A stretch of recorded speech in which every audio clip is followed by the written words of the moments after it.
आज मैंने नागपुर मंडल में मध्य रेलवे के सभी विभागों के जो प्रमुख हैं उनके साथ इटारसी से आमला और आमला से परासिया इस सेक्शन का वार्षिक निरीक्षण किया है। हम प्रत्येक मंडल में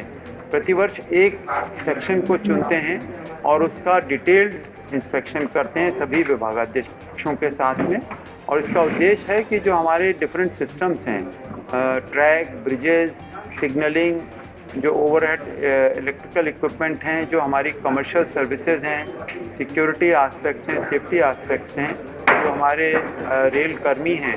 उनके संबंधित एस्पेक्ट, उनकी स्वास्थ्य सुविधाओं से संबंधित एस्पेक्ट, इस प्रकार से, और जो हमारे वित्तीय प्रबंधन है विभिन्न स्टेशनों पर, उन सभी चीज़ों का हम डिटेल में निरीक्षण करते हैं और ये देखते हैं कि जो हमारा सिस्टम है, जो निर्देश हैं और जिस प्रकार के हमारे टेक्निकल प्रोविजंस हैं, उनके आधार पर यहाँ उसका ऑपरेशन और मेंटेनेंस उसके आधार पर सेटिस्फैक्ट्रीली हो रहा है या नहीं, इस उद्देश्य से करते हैं। और इसके लिए हम न केवल ट्रैक का पूरा निरीक्षण करते हैं, इसके अलावा हम स्पॉट पर रुक करके स्टेशनों का,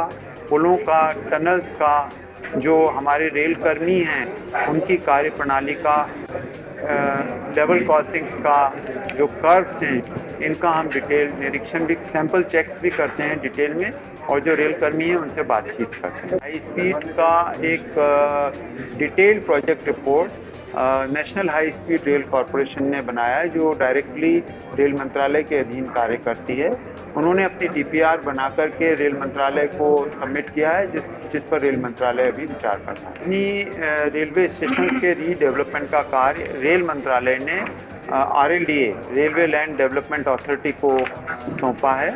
और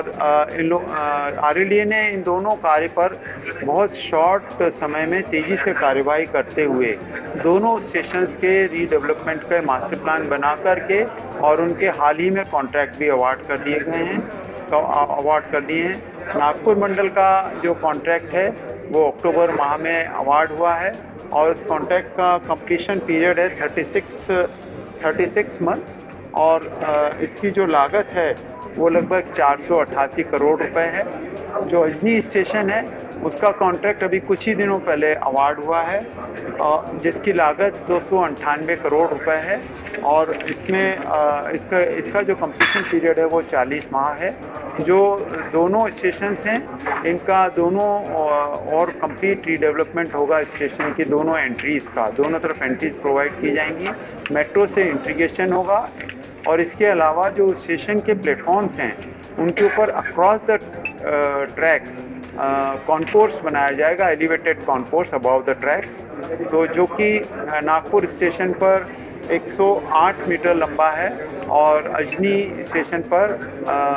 72 मीटर चौड़ा है और नागपुर में 108 मीटर चौड़ा है, जिससे यात्रियों के लिए पर्याप्त स्थान स्टेशन पर उपलब्ध हो जाएगा, जिसमें कि उनके लिए कई सुविधाएं और रिटेल, फूड आदि की सुविधाएं भी उपलब्ध कराई जाएंगी। तो ये जो निरीक्षण था ये हम लोगों का सेटिस्फैक्ट्री रहा और जो हमने पाया कि चीज़ें जनरली जो हमारा सिस्टम है नागपुर डिवीज़न में सेटिस्फैक्ट्रीली वर्क कर रहा है और नागपुर मंडल का मध्य रेलवे के लिए विशेष योगदान है। जो मध्य रेल ने इस वर्ष में अभी अक्टूबर तक 44 मिलियन टन की माल ढुलाई की है, उसमें आधे से अधिक योगदान नागपुर मंडल का है और इस वर्ष में मध्य रेल ने इंफ्रास्ट्रक्चर के क्षेत्र में भी बहुत अच्छा कार्य किया है और अक्टूबर अभी तक हम लगभग 170 किलोमीटर का दोहरीकरण या मल्टी ट्रैकिंग का कार्य पूरा कर चुके हैं, जो अभी तक का मध्य रेल के लिए सर्वाधिक रिकॉर्ड है।